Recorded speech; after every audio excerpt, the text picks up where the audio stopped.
Hello, welcome to the channel Why Stories. Enjoy watching. Your chicken doesn't suspect anything. She's really stupid. The woman froze upon seeing the conversation on her husband's phone and decided. It was a pair of black thong panties that shocked Nadi when she pulled them out of the glove compartment of her husband's car. At first, she simply didn't understand what it was, thoughtfully and confusedly turning the strange find in her hands, and when she realized, she flinched and disgustedly shoved the panties back into the glove compartment. What the heck? Where did this come from? In reality, Nadi hadn't planned on rummaging through her dear husband's car. She and Sergio were on their way to his mother's anniversary and had stopped at a gas station along the way. Her husband got out to pay, and she noticed a small spot of dried mud on her skirt and decided to wipe it off with wet wipes. The wipes were in Sergio's glove compartment. Without thinking, Nadi opened it and brought to light the women's underwear. This intimate item of clothing certainly did not belong to Nadi. First of all, she didn't wear thongs at all, and secondly, she would never have left them in the car. By the way, why in the car? Could it be that something shameful had happened right here, in the passenger seat? Imagining that scene vividly, Nadi involuntarily flushed. An unknown girl in tiny black panties and, who? And your husband, you fool, her inner voice told her. But that thought seemed so absurd and ridiculous at first that she shook her head and laughed nervously. No, of course, Sergio isn't like that. He just can't do this to her. He loves her. They have a happy marriage. But her memory promptly provided her with a few episodes from the recent past, Sergio returning home from a corporate party after midnight and a clear imprint of scarlet lipstick on his shirt. He had spun her a tale about dancing with a colleague, a woman nearly 60, claiming that she had accidentally brushed her lips against his collar during the dance. Nadi believed him. It was so convenient to believe, burying her head in the sand like an ostrich. And then there was the time Sergio came home reeking of women's perfume. What excuse did he come up with then?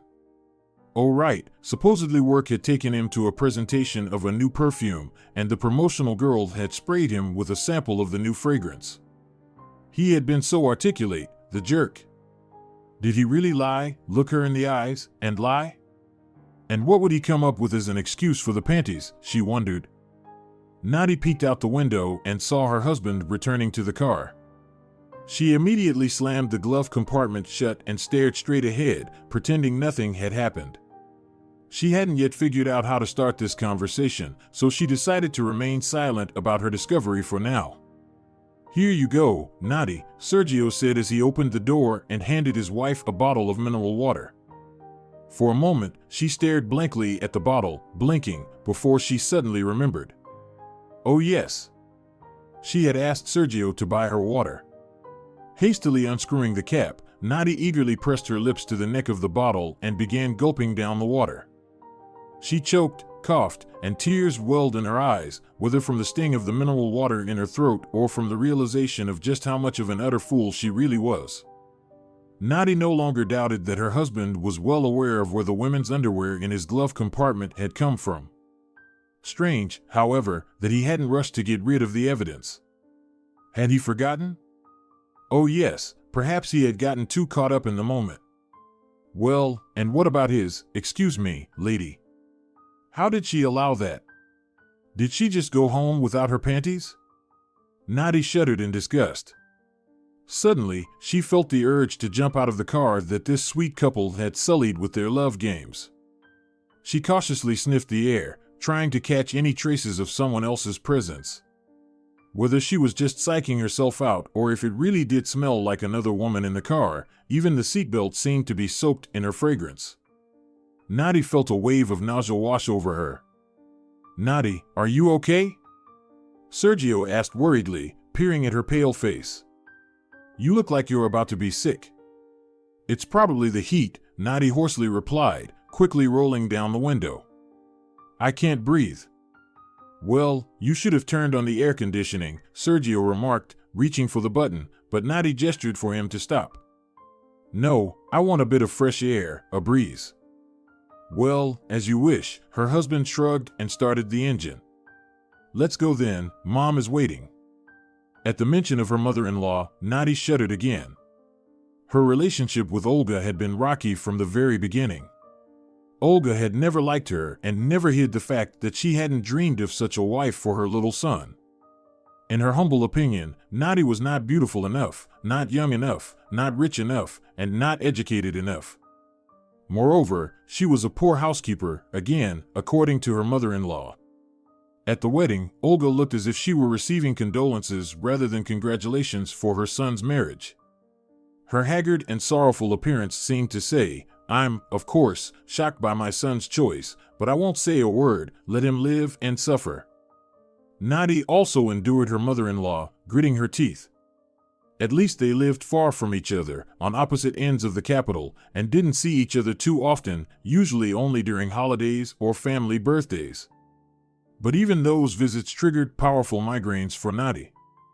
Olga was firmly convinced that Sergio should still spend New Year's Eve with her, his mother. It didn't matter that Sergio was almost 30, that he had his own family, or that the young couple might have their own plans for New Year's Eve, like celebrating with friends. No. At exactly 9 p.m. on December 31st, Sergio was obliged to show up at his parents' house to say goodbye to the old year and welcome the new year. Nadi had no choice but to accompany him every time.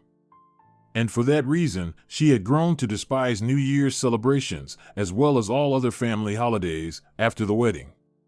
Even on his birthday, Sergio, a grown man, had to celebrate with Mommy. Olga didn't want to hear anything about his plans, friends, or interests. In the end, they agreed that Sergio would celebrate his actual birthday with his mother, and friends and acquaintances would be invited a day or two later. At least Nadi wasn't forced to celebrate her birthday with her mother-in-law. However, she preferred to pretend she had completely forgotten that her daughter-in-law even had a birthday. No gifts, no congratulations, not even a phone call. Nadi was perfectly fine with that. And now she and Sergio were on their way to his mother's anniversary. She was turning 50. A grand family feast was planned, with relatives coming from various cities. Why not rent a hall in a restaurant and celebrate there? Nadi had asked her husband a few days before the event. Why does your mother have to exhaust herself all day in the kitchen to prepare food for a whole crowd and then clean up afterward? I've known her for years, and she still insists on doing it. You know Mom thinks restaurant food is poison, Sergio shrugged. Only food made by her own hands can be truly delicious and healthy. You know how she is, a natural homemaker. He smiled. She loves all those domestic chores. Nadi wisely stayed silent. Perhaps Olga did enjoy household tasks, but she presented it all as a great feat, playing the martyr who suffers to please her family. When any guests praised her cake, she would roll her eyes dramatically and respond tiredly with something like, "I struggled all night with these layers to make them fluffy and airy. I didn't sleep a wink, I can barely stand." Frankly speaking, Nadi considered all of this to be just a show and pretentiousness. If she suffered so much, why not order food from a restaurant or at least accept help from relatives? Nadi had offered her assistance with cooking countless times, but her mother-in-law would only wave her off in annoyance. "I'm sticking to my tried-and-true recipes.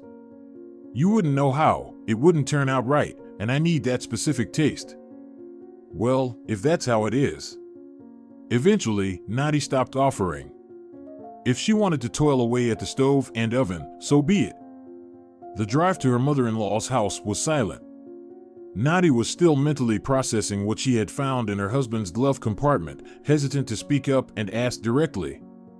Of course, this time she couldn't stay silent. She needed to make Sergio tell the truth, but only later, not in the car and certainly not at the anniversary, but when they got home. More than anything, she feared that Sergio would somehow manage to get rid of the evidence, and then Nadi would look utterly foolish with her accusations. "Sergio, I found something in your car, in the glove compartment." "What exactly?" "Women's thang panties." "Nadi, what are you talking about?" "There's nothing like that in there." "Look, you can check for yourself." She probably should have taken the panties and confronted him with them so he wouldn't be able to wiggle out of it. But just the thought of it made Nadi feel nauseous. In the end, her husband noticed her strange silence and asked, "Nadi, are you okay? You've been unusually quiet the whole way." "I'm just getting ready to meet my beloved mother-in-law," Nadi replied sarcastically. Sergio shook his head. "You're being overly sarcastic. By the way, Mom thinks very highly of you. She even loves you, deep down." Somewhere very deep down, Nadi couldn't help but grimace. Her mood dropped to rock bottom at the thought of spending an entire evening in her mother-in-law's company. No matter what Sergio said about his mother's good feelings toward Nadi, as soon as the couple arrived at the apartment, Olga demonstratively focused all her attention solely on her son. "Sergio, you're here," she exclaimed, embracing him and kissing him on both cheeks. Come in, my darling. Everyone's already here. We've just been waiting for you." She pointedly ignored her daughter-in-law. "Happy birthday, Olga," Nadi said when she grew tired of standing behind her husband like a mute statue. But Olga, without paying her the slightest attention, pulled her son into the living room, where cheerful voices and laughter were already ringing out. Nadi continued to stand in the hallway, feeling like an outsider. Should she turn around and leave? That might have been the only reasonable decision. After all, she was an outsider at this celebration of life. Fortunately, or perhaps unfortunately, her father-in-law Vicente discovered her in the hallway. He had always treated Nadi fairly well, even with some fondness, as if she were a daughter, but unfortunately, he was completely under the thumb of his wife, Olga, so his words carried little weight in the family. "Nadi," he exclaimed, surprised to see the young woman standing by the door. "What are you doing here alone in the dark? Why aren't you coming into the room?" "I think the birthday girl isn't very happy to see me," Nadi replied sarcastically. "So much so that she's pretending I don't exist." "She didn't mean it," Vicente mumbled, looking embarrassed. "You know, come on in. Don't be shy. I'll be right back," and he shouted loudly toward the living room. "Olga, why do you have Nadi standing in the hallway?" "What? Nadi is here too," her mother-in-law feigned surprise. "Well, how about that? I didn't even notice her." To be honest, it's not surprising. She's so quiet, gray, and unremarkable. Nadi practically slipped past those words and entered the living room, greeting everyone present. "Nadi, over here," her husband waved cheerfully from the opposite side of the large table. "There you are. I was wondering where you went." "Wondering where I went, but didn't make a single attempt to come find me and bring me to the table?" Nadi thought indignantly. However, she said nothing aloud, deciding not to escalate the situation, even though she was boiling inside. With quick nods, she started making her way to her husband while greeting acquaintances. "How are you, Nadi?" her husband's aunt, her mother-in-law's sister, asked, who was also quite a sharp-tongued gossip. "Thank you, I'm well," she replied briefly. "When are you going to make Olga a grandmother?" the aunt asked bluntly. Nadi paused and looked coldly into her face. "First of all, why make? It actually depends on more than just me. I'm not the only one involved in the process, so it would be more accurate to ask, when will you make her a grandmother?" "Oh, come on," the aunt waved her hands. "Why get hung up on words?" "And secondly," Nadi retorted, "children aren't born for grandparents, they're born for themselves. And Sergio and I aren't ready for such a responsible step, becoming parents." "Look at her!" Olga exclaimed theatrically, finally lowering herself to acknowledge her daughter-in-law. "She's not ready, you see. She's almost 30. By her age, my son was already 12. When will you be ready? At 40? And you'll give birth to some monster?" That was too much. Nadi gasped in outrage. "Watch your words, Olga," she spat through clenched teeth. "And your tone, too. I'm not a defendant, and you're not the prosecutor." "Easy, babe," her husband quietly interjected. "Why are you upsetting Mom? She means well, it's from love and concern." Nadi inhaled sharply through her mouth. "I'm upsetting Mom," she repeated clearly. "Sergio, are you kidding me? What about me? You don't want to protect me from her attacks. Mom is just worried about us, about our future, Sergio clumsily attempted to justify his mother. Well, then explain to her that you don't want kids right now. Are you too weak to do that? Nadi said heatedly. Why do you put all the responsibility on me? Just recently, you told me you still don't feel ready for fatherhood and that we should wait a little longer before having kids. Meanwhile, her mother-in-law continued her performance for the audience. Oh, Vicente, she sighed mournfully, turning to her husband. I dreamed of this. I hoped and believed that by the time I turned 50, our grandchildren would be going to school. But look, it's not meant to be. God forbid, we'll die without ever having grandchildren. Come on, Olga, her husband awkwardly tried to console her. Why put a cross on it right away? Everything will happen, I believe it. Of course, it will, Olga's sister chimed in. If Nadi finally gets her act together and stops being as stubborn as a mule. Enough already. Nadi couldn't take it anymore. She jumped up, nearly toppling the pitcher of juice. After all, this is none of your business, she declared, addressing her husband's aunt. And not yours either, she turned to her mother-in-law. Rude girl. Olga retorted. A commoner and a rude girl.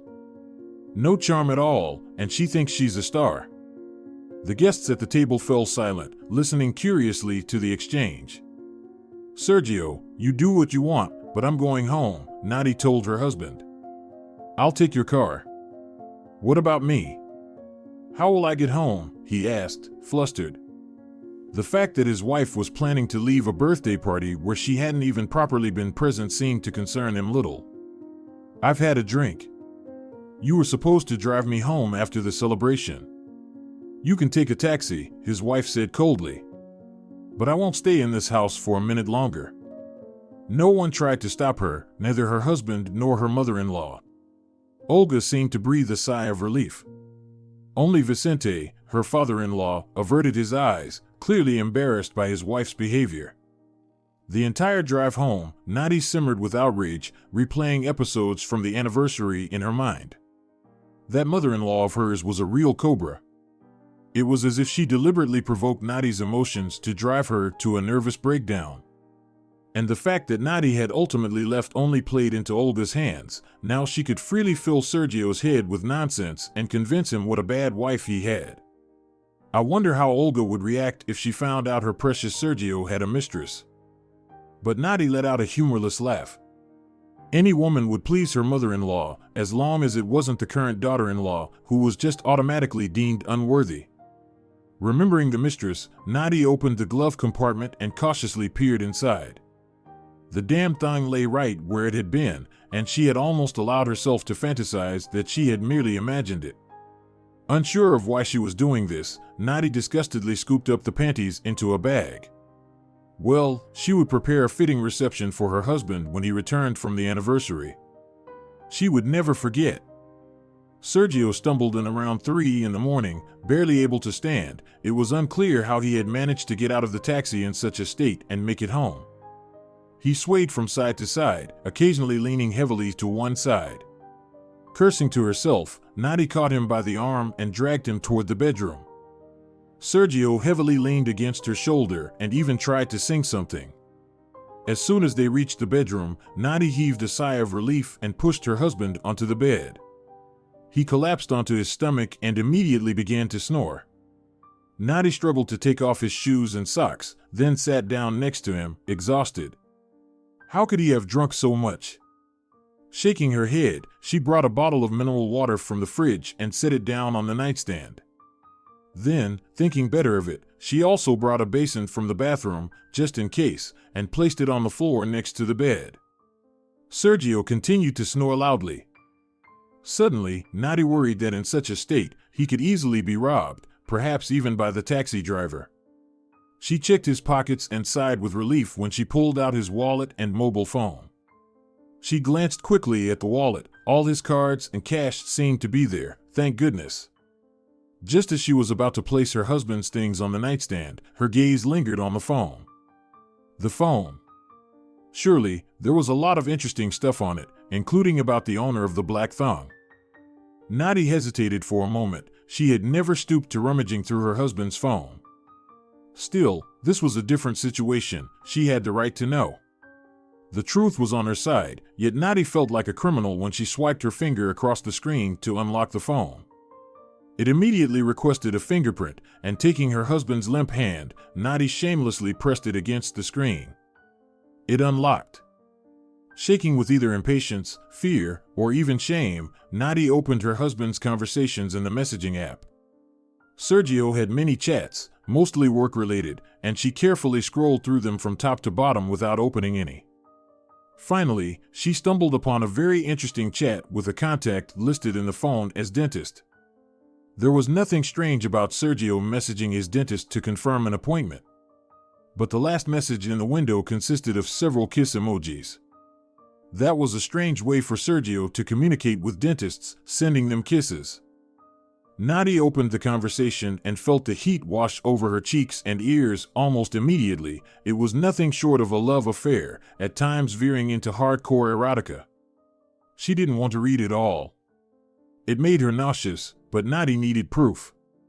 She scrolled down the chat, took several screenshots, and sent them to herself via Messenger, then deleted them from her husband's phone so he wouldn't suspect anything. Now she had something to confront him with, even if he woke up and destroyed all his conversations. What hurt her the most was when the dentist mockingly asked Sergio, "Does your chicken suspect anything?" "No way," her husband replied, adding a laughing emoji. "She's stupid, really like a chicken." "So that's how it is, darling." Well, soon you'll learn firsthand what revenge a stupid chicken is capable of. There were no tears, no pain, only a feeling of bitterness and acute regret for having spent the best years of her life on this jerk. Apparently, Sergio's connection with the dentist had been going on for quite a while, almost a year, and all that time, they had both made a fool out of Nadi, laughing at her. Nadi opened the banking app on her husband's phone. She knew the password. It was the year of his birth. "Well then, the stupid chicken is going to lighten your bank account a bit, darling." Without a second thought, Nadi transferred money from all his cards to her account. Early in the morning, she would have to dash to the ATM and withdraw the cash before her husband woke up. Of course, he had savings, including some in a safe, but Nadi decided to wait on that. The cash was in foreign currency, and exchanging such a large sum involved too much hassle. However, for the time being, what he had on his cards would be enough. Nadi spent the rest of the night hastily packing her things. She didn't want to stay in this house for another day. No, of course, in the divorce, they would have to split the apartment as joint property. Nadi wasn't going to play the charitable game and leave him the home. By the way, she had her own little house in the south, a wreck inherited from her parents, but that was Nadi's property, and Sergio had no right to claim it. However, she would still fight for the 3-room apartment they had bought with their shared money in the capital. Nadi was feeling quite combative and wasn't going to back down. As a parting shot, she decided to have a little fun. She left a large plate on the kitchen table, which was usually used for cakes, and neatly arranged the black thong she had found on it. After a moment's thought, she wrote on a scrap of paper, "Hello to the dentist," and placed it next to the plate. She was lucky. She immediately managed to buy a ticket for the next train.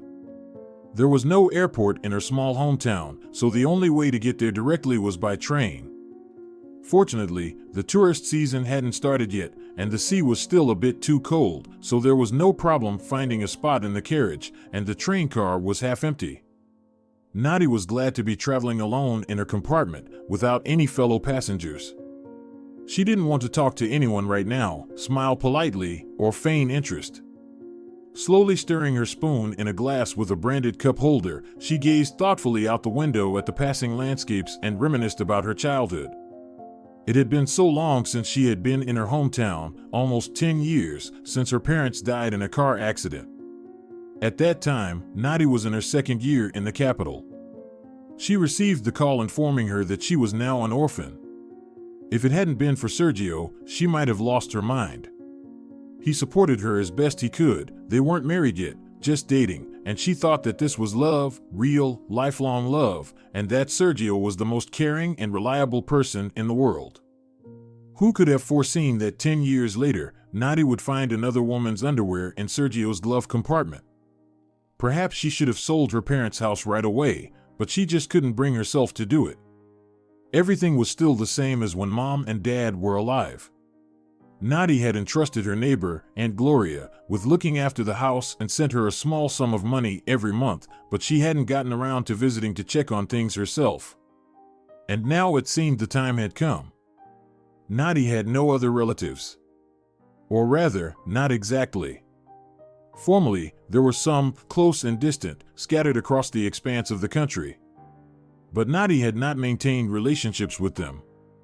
She had hated summers since childhood because she remembered how throngs of unfamiliar people would swarm their little house. Guests came in droves. Well, of course, having relatives in the South was such a stroke of luck. Someone was always coming to visit, either relatives or friends of relatives. Some stayed for a week, some for 2, and some even longer. Mom and Dad would leave for work in the morning, and little Nadi was shy about entering the kitchen because there was always someone there. They were either eating or drinking, and she had to sleep on the floor with her parents because the guests got the beds and the sofa. For this reason, Nadi still didn't particularly like having guests. The mobile network signal on the road was weak, but at one station, she received a call from Sergio. Apparently, he had woken up and noticed his wife was missing. "Nadi, what's going on?" he yelled angrily right away. "What's this nonsense? Where are your things?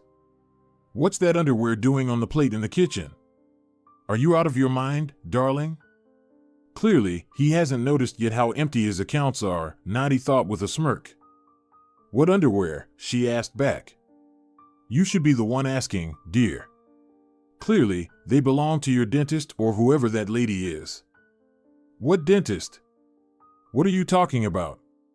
Sergio grumbled, though he seemed to calm down a bit. "Well, the one you're having a very hot conversation with. I read all about it on your phone yesterday," Nadi purred. Caught off guard, Sergio finally realized what was going on and fell silent for a moment. But soon, he seemed to decide that the best defense was a good offense. "Are you serious?" he asked with disgust in his voice. "You were going through my phone? Aren't you ashamed?" "No, Sergio, I'm not ashamed," Nadi firmly replied. "I stopped feeling ashamed the moment I discovered another woman's panties in your car. But I was ashamed for you, yes. Especially when I read your messages with the dentist. I learned a lot of new things, for instance, that I'm as stupid as a chicken." "You're not a chicken. You're a frozen fish," Sergio yelled, realizing he had been caught on all fronts and losing control. "You're an icy, frigid thing. Getting into bed with you is like climbing into a freezer. There's no passion in you, no fire. You forced me to go elsewhere. Got it? You did." Nadi grimaced. "Oh God. Don't make me think worse of you than I already do, Sergio. To think you've stooped so low as to say I forced you to cheat on me. How pathetic and petty. Yes, I've always been pathetic and petty to you. You've always looked down on me." It seemed Sergio was losing it. "I was never good enough for you. Are you out of your mind?" Nadi was taken aback. If anyone had ever given her husband the impression that he wasn't worthy of her, it certainly wasn't her. On the contrary, it was his mother who emphasized in every way that Nadi wasn't good enough for her wonderful son. And only with Lucia did I finally realize that I'm a real man. Sergio continued to shout into the phone, not listening. "She looks at me like I'm a gentleman, like I'm a god. With her, I feel like a hero. I'm so happy for you." "For both of you, Sergio," Nadi replied sarcastically. "Stop mocking me. You always ridicule me," he roared. "And where are you? Why aren't you home?" "Where, I can't tell you, Sergio," Nadi said with a sly smile, as this didn't fit into her plans. "But I won't be coming home." "What do you mean?" "In the literal sense. I've left you, if you didn't understand. I'm filing for divorce. Have you lost your mind? Her husband stammered, his voice hoarse. Not at all. I'm in my right mind. And by the way, we'll divide the property by law, right down the middle, she added innocently. Well, you're a piece of work. It seemed her husband was struggling to find the right word. You're a bitch. What a cunning, clever bitch. The teachers were good, Nadi replied smugly. At that moment, the network signal dropped again. Apparently, Sergio thought she had hung up. However, she didn't care, let him think whatever he wanted. The journey to her town was not a short one, a whole night and 2 days by train. Nadi regretted not bringing a book to pass the time on the road. She thought that in solitude, she would surely be overcome by gloomy thoughts, she would grow sad, and begin to doubt the correctness of her decision. Nadi thought that after the stress she had experienced, she wouldn't be able to close her eyes all night.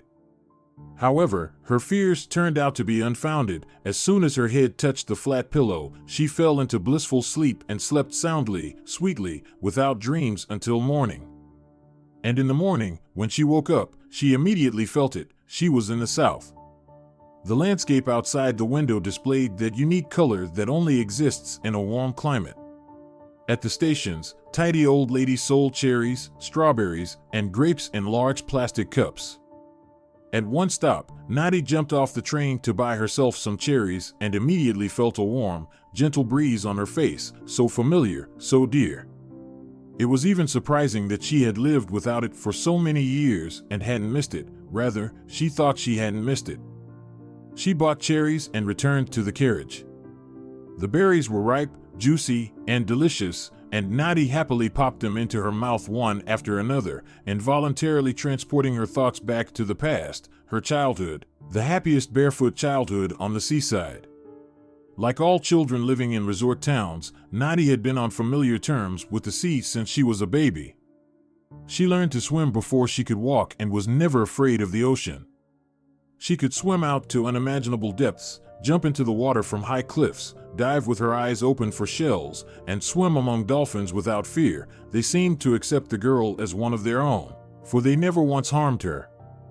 Nadi closed her eyes, recalling the taste of her mom's falot, the most delicious falot in the world. The girl loved the ones with shrimp the most and those with apricots and walnuts.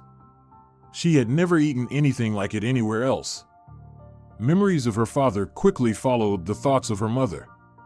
Nadi vividly imagined her father's cheerful, sun-kissed face in a straw hat, complete with freckles and a mustache. How splendidly he cooked fish on the grill. She felt a pang of guilt. After the funeral, she hadn't once visited her parents' graves, leaving their care to the same Aunt Gloria, essentially a stranger. Nadi felt very ashamed. She silently vowed that when she got home, she would go to the cemetery the very same day, tidy up the graves, paint the fence, pull the weeds. If necessary, she would even plant flowers. After lunch, a blue strip of sea appeared outside the train window. Nadi pressed her face against the glass, feeling her heart racing. It turned out she had terribly missed the sea. She couldn't understand why she had stayed away for so long. It was a majestic, beautiful sight. On one side, the endless blue expanse of the sea, and on the other, sheer cliffs covered in lush greenery. Her homeland. Nadi laughed, feeling truly happy for the first time in a long while. It was as if there were no nagging and dissatisfied mother-in-law behind her, no betrayal or infidelity, and Nadi herself was young and carefree, with all of life ahead of her. And why not? She was only 30.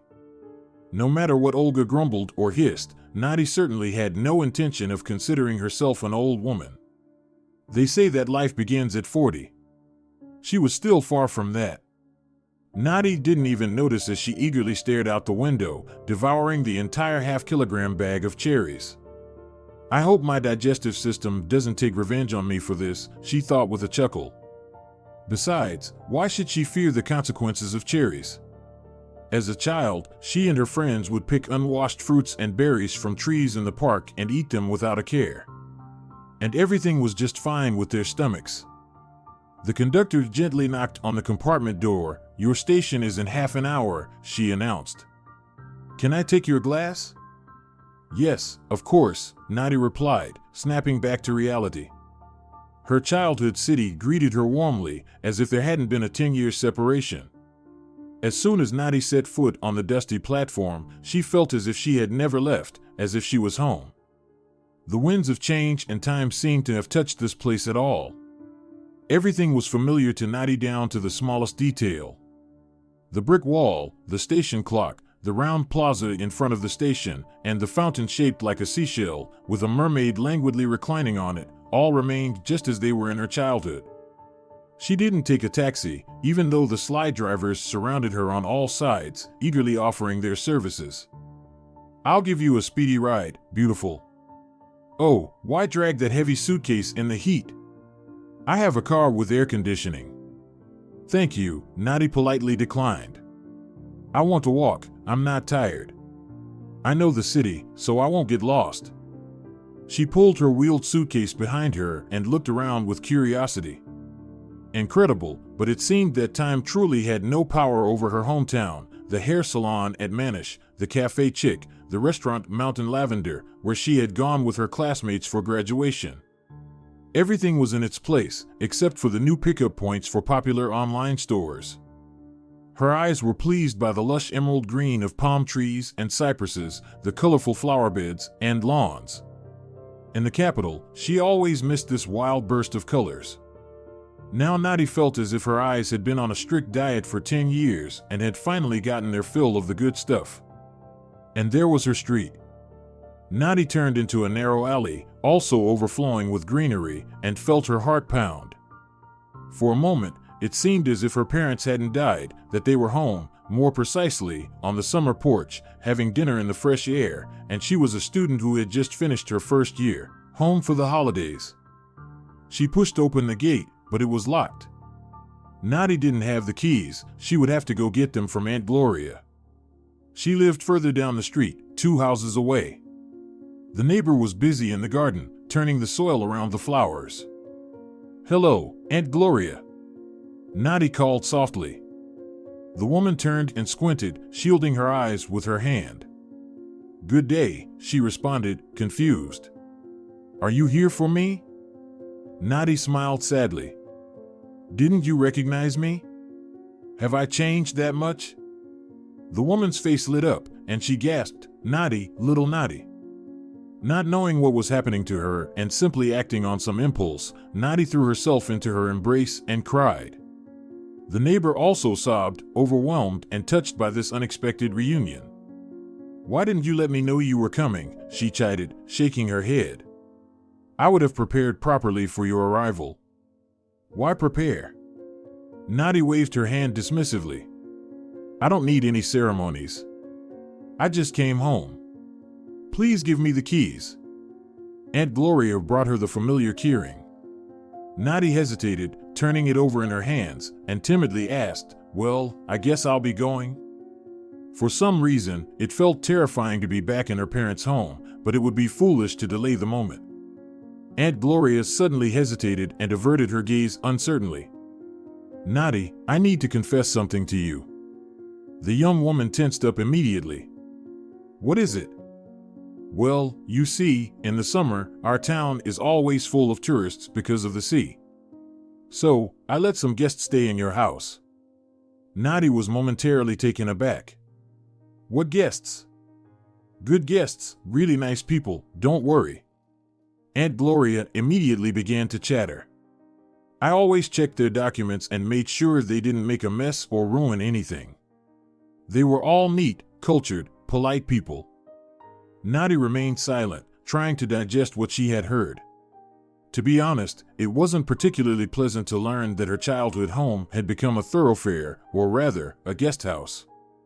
For a moment, she pictured unfamiliar hands touching her mother's dishes, her father's books, and strangers sleeping in her, Nadi's, bed. On the other hand, did she have the right to blame Aunt Gloria for anything? After all, it was she, Nadi, who had entrusted the care of her home to her. And Aunt Gloria had only received a symbolic amount for her supervision, and she wasn't obligated to do it. So it was entirely logical for her to decide to earn a little extra during the season by hosting guests. Besides, Nadi was hardly blameless. She hadn't set foot in the house for 10 years. So did she have the right to judge Aunt Gloria or accuse her of anything? As if reading her thoughts, the neighbor fervently assured her, "I didn't do it for the money, little Nadi. No, not at all for the money. Everything I was paid, I saved carefully. I've been saving all these years. I haven't spent a single penny. I'll give it all to you." Wait, Nadi was completely confused. "I don't understand. Why should I get it? You were the one who found the tenants and made arrangements with them. I had nothing to do with this, so all the money is rightfully yours." "Don't even think about it," the neighbor waved her hands desperately. "That money is yours, end of story. Your house. But then what's the point for you in renting it out if you end up getting nothing for it?" Nadi asked in bewilderment. "What do you need this for, Aunt Gloria? I don't seem to be that desperate for money too." "It's not about the money, dear girl. How can you not understand?" Aunt Gloria shook her head and sighed softly. "What is it then?" Aunt Gloria looked at Nadi as if she were a little foolish girl. "A house can't be without an owner. It simply can't. An empty house loses its soul, it starts to wither and fade away." It was astonishing, but the neighbor spoke of the house as if it were a living being. "Just think, withering, fading." "But you were taking care of it," Nadi mumbled uncertainly, but the neighbor just waved her off. "That's a completely different matter. A house needs to be filled with the sound of children's laughter, with the murmurs of a television coming from the room, with the sizzle of cutlets in the pan in the kitchen, with people living there who are sad and happy, laughing and quarreling, so that life doesn't leave that house." It seemed that Nadi was beginning to understand her little by little. "So I won't take your money, and don't ask," Aunt Gloria concluded firmly. "The most important thing for me is that the house doesn't remain empty. What about you? How long are you staying?" At first, Nadi wanted to answer "I don't know," because she really didn't know, she just hadn't thought about it yet. But looking into Aunt Gloria's eyes, full of desperate pleading and hope, she promised firmly and resolutely. "Yes, I came to stay for a long time." And the full, kindly face of the neighbor immediately beamed with happiness. "And where's your husband? Did he stay in the capital?" she asked cautiously. "How is he? Does he mind that you came?" "He doesn't mind," Nadi replied shortly. "And he's no longer mine." The neighbor tactfully remained silent, apparently deciding not to pry with tactless questions from the very first minutes of their meeting. Despite the regular presence of tenants, the house looked exactly the same as it had when Nadi's parents lived there. There was no reason for her to worry. All the furniture remained in its place, all the colorful embroidery and framed photos were still hanging on the walls, striped rugs lay on the floor, and cheerful flower-patterned curtains fluttered at the windows.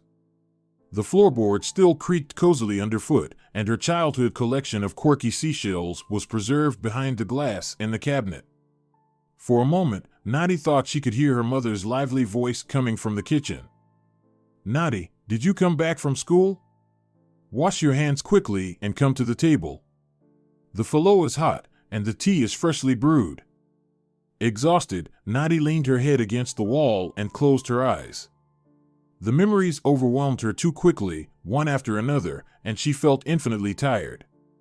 Of course, ideally, it would have been nice to have dinner or at least drink some tea, but she was so tired that she decided to wait until tomorrow. She would somehow manage not to starve. Everything in the house worked properly: the washing machine, the television, and the old refrigerator. Although it was completely empty, when Nadi plugged it in, it immediately hummed cheerfully. In general, the house was absolutely livable. Even for a long time, she had no reason to be afraid. Deciding that she would unpack her suitcase tomorrow as well, Nadi habitually pulled out a set of bed linens from a drawer in the dresser, as if she hadn't gone anywhere. The movements were so automatic, her hands and eyes perfectly remembered where everything was. The linens were clean, washed, and ironed. Evidently, Aunt Gloria had made an effort. They smelled pleasantly fresh, like laundry softener. After quickly making the bed in her room, Nadi found a towel and her old pajamas, which she had worn at 18 to 20 years old. She hadn't gained too much weight over the years. The pajamas also smelled clean and fresh, and Nadi hurriedly dashed to the bathroom. Standing under the warm and strong streams of the shower, she felt all her worries and concerns wash away with the water and travel dust. After coming out of the bathroom, she suddenly remembered that Sergio hadn't called her again. It was strange since she should have had network service for a long time. However, when she took the phone in her hands, she discovered that it had long since run out of battery. It was dead. The charger was lying somewhere in her suitcase, and Nadi was too lazy to look for it right now, so she simply waved away that problem and collapsed into her soft, familiar bed with pleasure. Nadi's room was girlishly colorful, books in multicolored covers, plush toys, posters of stars above the bed. It always smelled of light floral perfume, vanilla, and a hint of chocolate. Just before she slipped into sleep, she even thought for a moment that she could smell that fragrance. In the morning, Nadi opened her eyes and didn't immediately understand where she was. More precisely, she recognized the room, but it seemed to her that she had returned to her childhood, that she was 12 years old, and she had woken up on the first day of summer vacation, with 3 whole months of freedom ahead. She felt as if she could smell the appetizing aroma of frying falafel from the kitchen, the taste of peach jam, and the freshness and coolness of homemade lemonade with mint, lemon, and sugar on her lips. Only then did Nadi remember that there couldn't be any falafel because her mother had been gone for 10 years, and Nadi herself was already 30. She cried a little, burying her face in the pillow, but those were light, bright, cleansing tears. Then, jumping up, she quickly tidied herself up, finally unpacked her suitcase, pulled out a cute summer dress, and prepared to go shopping for groceries. After thinking for a moment, she took out her phone charger, but for some reason, she didn't hurry to plug it into her mobile. She felt so good in her bubble, as if in a little house. Somewhere far away in the capital was Sergio with his mother and his lover in black lingerie, and Nadi didn't care about them at all. After thinking, she put both the phone and the charger in her bag, threw one last hasty glance at herself in the mirror, and rushed out of the house. As the warm sun caressed her face with its rays and gently lifted her shoulders, Nadi realized she didn't want to have breakfast at home. There were so many summer cafes with open terraces in the city. She headed straight for one of them. "Good morning," greeted the bartender, who was also the barista and waiter. "Would you like some coffee?" "I'd love to eat something too," Nadi replied cheerfully. "What do you have for breakfast?" The morning menu for such a small cafe turned out to be surprisingly abundant: various porridge, cottage cheese with fresh berries, omelets, pastries, toasts, and sandwiches. After a moment's hesitation, Nadi ordered a fried egg and croissants with raspberries. "And what kind of coffee would you recommend?" she asked the bartender. He gave her face a scrutinizing look. "I think an iced cappuccino would be perfect for you right now. I'm sure you'll like it." "Iced?" Nadi shivered. "Actually, it's nothing scary. It's a classic cappuccino with cold milk, ice, and a scoop of ice cream, plus caramel topping." Nadi felt her stomach twist into a pitiful knot from hunger. "That sounds amazing," she admitted. "But please hurry, I'm starving." "Right away," the bartender winked. "In the meantime, you can browse the internet. We have free Wi-Fi." Nadi remembered her phone and pulled it out of her bag along with the charger. "Can I charge it somewhere?" "Of course. Over there in the corner, there's an outlet." While waiting for her order, Nadi admired the views of the sea from the cafe, listened to the sound of the waves, and the deafening cries of the eternally hungry seagulls. Finally, the bartender brought a tray with her order, and without caring about decorum, she eagerly dove into her food. It was exquisite. Divine. "Well, how is it?" the bartender asked. Instead of replying, she simply rolled her eyes and let out an inarticulate groan, expressing the extent of her bliss. The bartender laughed with satisfaction. "Yes, if a person stops by at least once, they will become a regular visitor with a 100% probability. Our cafe is the best in the city, without false modesty." Sure, it might not look too fancy, but the content is what matters, not the shell. But after chewing a piece of fried egg, Nadi warmly assured him that the cafe also looked quite lovely. "Where are you from?" the bartender asked curiously. "From the capital." "Well, you're probably used to a different standard in the capital," the guy teased her good-naturedly. "And now you're just trying to be polite? Honestly, your cafe is amazing," Nadi confirmed passionately. "It's very cozy here, almost homely, and incredibly delicious. By the way, please pass my compliments to your chef." The bartender laughed. "We only have one cook. He's the chef, the sous chef, and the pastry chef, all rolled into one. In short, he does everything out of boredom. In our establishment, there are only two people working, him and me. He's the boss, I'm the subordinate." Nadi's eyes widened. "Really? How do you manage just the two of you?" He shrugged. "Well, during the peak tourist season, we hire another waitress, but overall, we manage. Although the boss dreams of expanding." "I would like to personally thank him," Nadi suddenly asked, feeling a sudden impulse. "But I probably can't go to the kitchen. Maybe he could come out here?" "I'll call him now," the bartender readily agreed and disappeared. Nadi swallowed the last bite of the incredibly delicious croissant and sipped some of the cold coffee. After such a luxurious breakfast, she felt festive. It seemed like the whole world was smiling at her, and from now on, only good things awaited her in life. "Hello," she heard a pleasant male voice behind her. "Did you want to see me?" She turned around, and at that moment, the boss, who was also the chef, and the sous chef, changed in expression and hoarsely uttered, "Tadia." She flinched. That was the name one person in the whole wide world called her. And as she gazed closely into his face, she gasped. "Thomas?" They had been best friends since childhood. Literally, not figuratively, they sat next to each other on their potties, grew up together, and went to the same city school, sitting at the same desk. For all 11 years of schooling, no one could separate or distinguish them. Nadi had no one closer than Thomas. He knew everything about her, and she knew everything about him.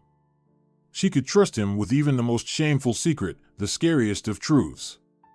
Somewhere around 6th or 7th grade, Nadi began to realize that Thomas liked her not just as a friend. He started looking at her as a girl. His cheeks would flush slightly when he watched Nadi's changing figure in a swimsuit at the beach. He began to avoid the previous behavior where they would constantly hug affectionately or playfully wrestle and pinch each other. Now, such activities became torturous for him. Nadi realized what was happening with her best friend, but unfortunately, she felt nothing for him beyond sisterly love. He had always been like a brother to her. To Thomas's credit, he never bothered her with his feelings, never spoke of his love, never suggested taking their relationship to a new level. But the tension in his cheeks became more pronounced when he saw Nadi flirting with classmates or the neighborhood boys. He also couldn't help but notice the way adult men and students looked at her. But he said nothing, just clenched his fists in frustration and gritted his teeth.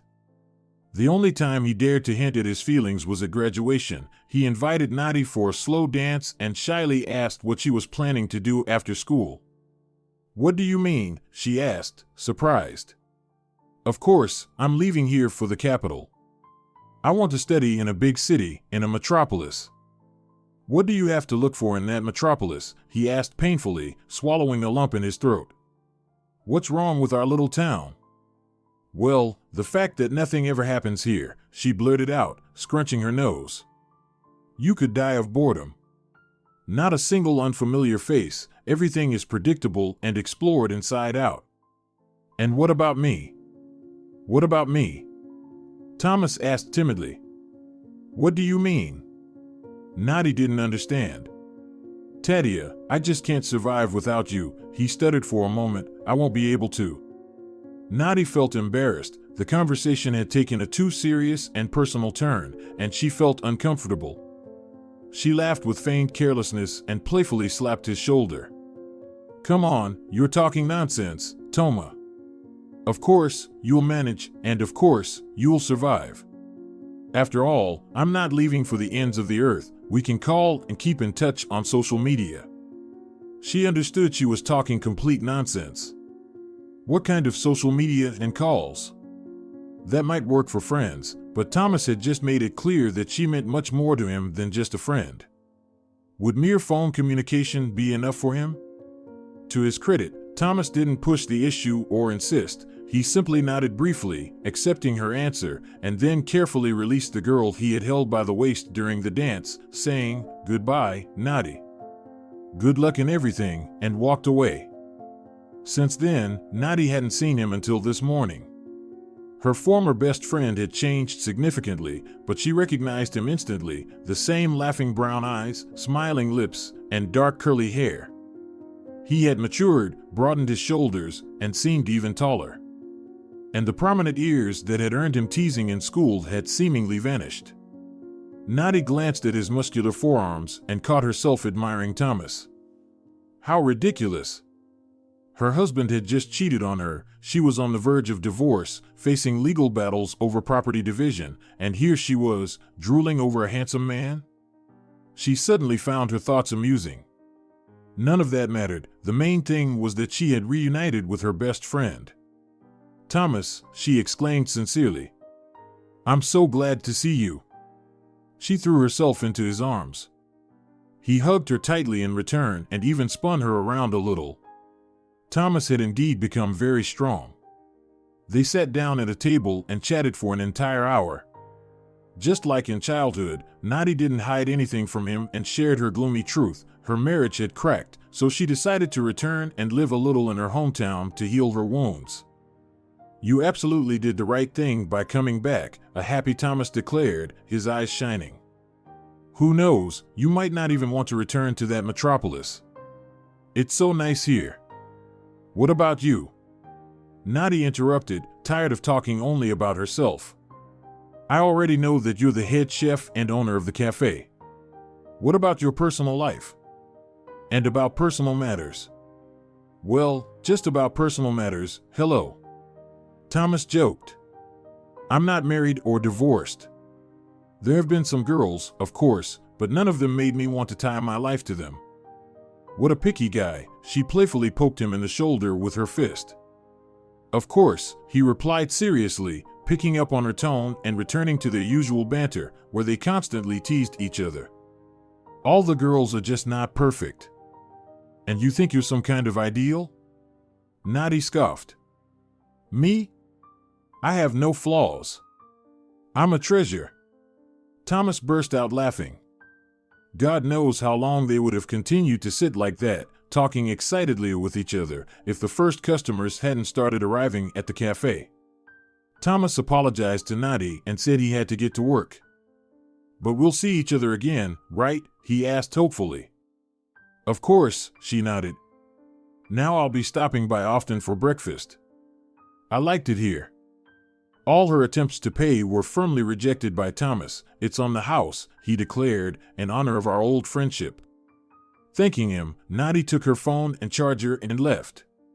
She still needed to stop by the store to buy some groceries. She couldn't possibly eat in cafes and restaurants 3 times a day. She needed to cook for herself too. Her phone had charged enough. As soon as Nadi pressed the button to turn it on, it started vibrating in her hands, receiving incoming messages and notifications about missed calls. It seemed they would never end. She immediately swiped away all the push notifications from her husband, planning to read them later.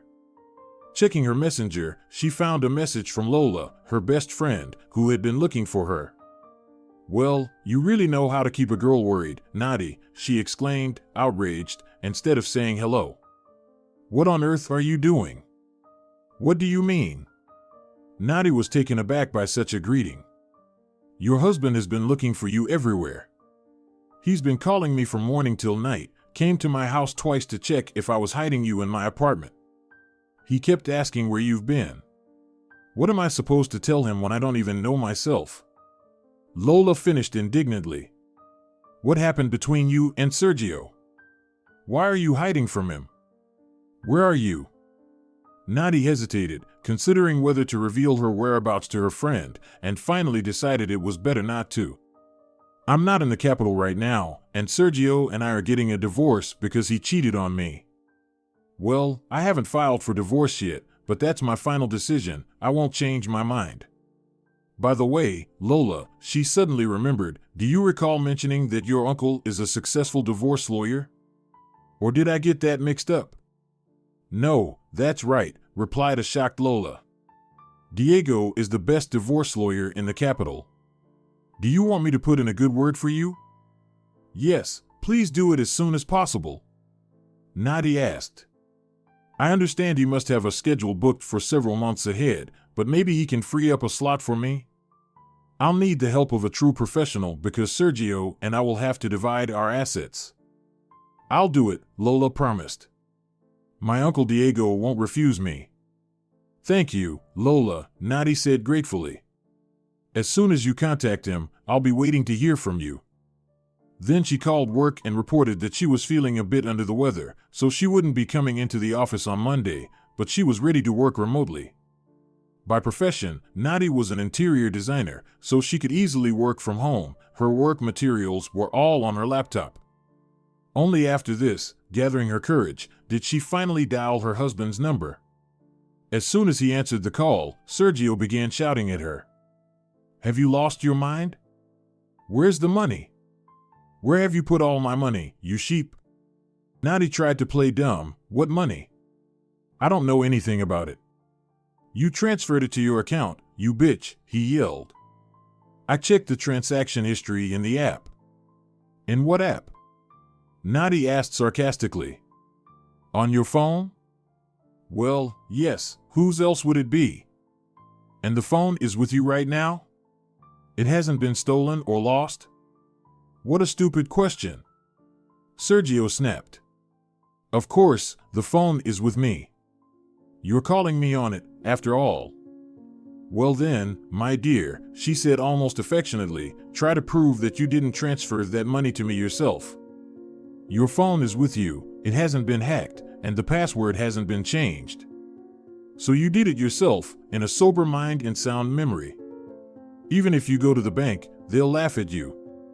And besides, there's already no money in my account. Consider it spent. Well, he gasped in outrage. Who am I? Nadi asked curiously. Go on, finish your thought. Just like Mom always said, you're a piece of work, he gritted through his teeth.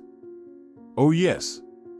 Olga immediately understood my essence, Nadi smirked. Send her my heartfelt congratulations. No longer will I be the unwanted daughter-in-law under her nose when I divorce you, Sergio. He continued to shout something indignantly, seemingly even threatening her, but Nadi calmly ended the call and put her phone back in her bag. Half an hour later, Lola called back and told her that Diego was ready to take on her case. After going to the store and filling the fridge with groceries, Nadi prepared to visit her parents' graves. She didn't know the condition of the graves or what work awaited her there, so she didn't take anything with her for now, no paint for the fence, no flower seeds. She only took gloves to pull weeds. Today she would carefully inspect everything, and tomorrow she would return to take care of the grave seriously. The cemetery was on a hill, and by the time Nadi reached it, she had sweated profusely. She vaguely remembered where her parents' graves were, but in 10 years, the cemetery had grown considerably, so she had to wander for at least half an hour before she found them. When she finally saw her parents' graves, she initially couldn't believe her eyes. They were in excellent, almost perfect condition. The old fence had been replaced with a new one, shining with fresh paint, clearly painted no more than a month ago. Moreover, there were granite headstones with photographs of her mom and dad and the inscription "From your loving daughter." Additionally, flowers grew on the graves, very beautiful pale yellow, pink, and white ones. Nadi covered her mouth with her hand, feeling as if she might burst into tears. Aunt Gloria had surely done this, sweet, lovely, kind Aunt Gloria. She did what Nadi should have done but hadn't. Apparently, she hadn't been such a good daughter after all.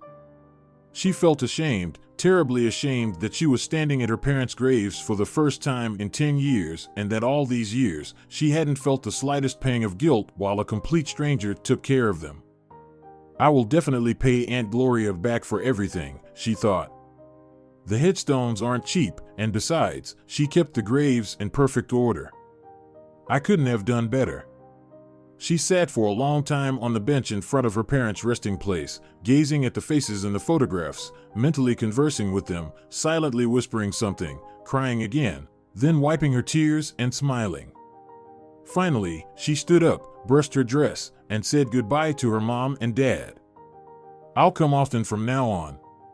So see you soon, she promised her parents and slowly walked away from the cemetery. She bought a cherry strudel from the bakery and headed to Aunt Gloria's house.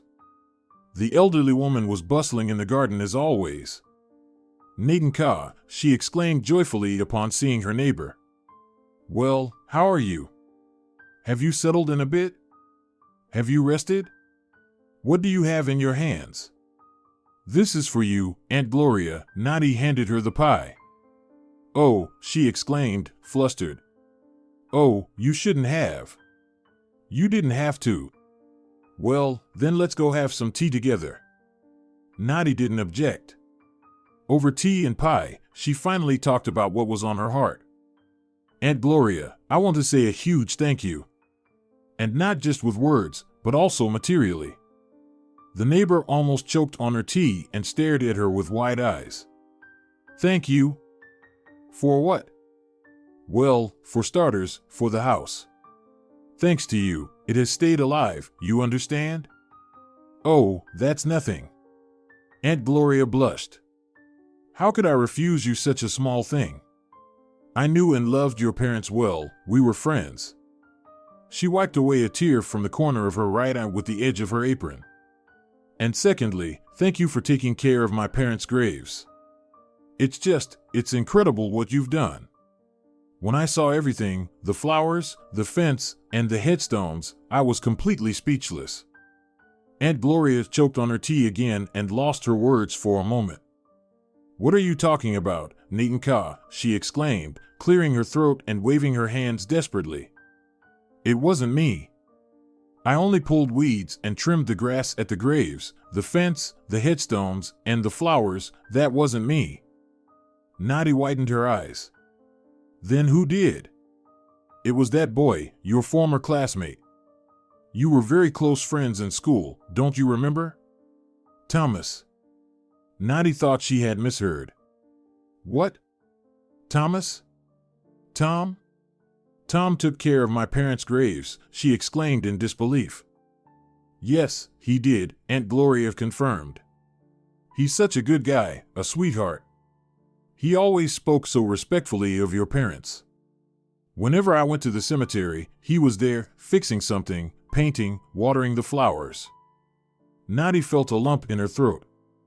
Tom, sweet, lovely, kind Tom. I think, Aunt Gloria said in a conspiratorial whisper, lowering her voice, he had feelings for you back in school. He looked at you like he just couldn't get enough. Nadi was still processing what she had heard. He just opened a cafe over on Cypress Street, and Gloria waved her hand, indicating the direction, completely unaware that Nadi had had breakfast there that morning. You should visit him when you can, dear. Thank him. He really put his heart into it. I definitely will thank him, Aunt Gloria, Nadi mumbled, feeling like she might cry at any moment. Well, that's good. It's a young affair, the neighbor said significantly, hinting at something unknown. And thank you for the pie. It's very tasty, it melts in your mouth. I'll treat you to some pancakes tomorrow. I'm planning to bake some in the morning. Oh God, thought Nadi. How could I leave this city, these people, for some huge, cold, and different capital? She stood up from the table, thanking Aunt Gloria for the tea. A clear plan began to form in her mind. See you, Aunt Gloria. Nadi said goodbye. Feel free to drop by anytime, day or night. I'm always happy to see you, like family. Those words made the elderly woman cry again. Nadi walked down the street toward the now familiar cafe. Thomas's face filled her mind.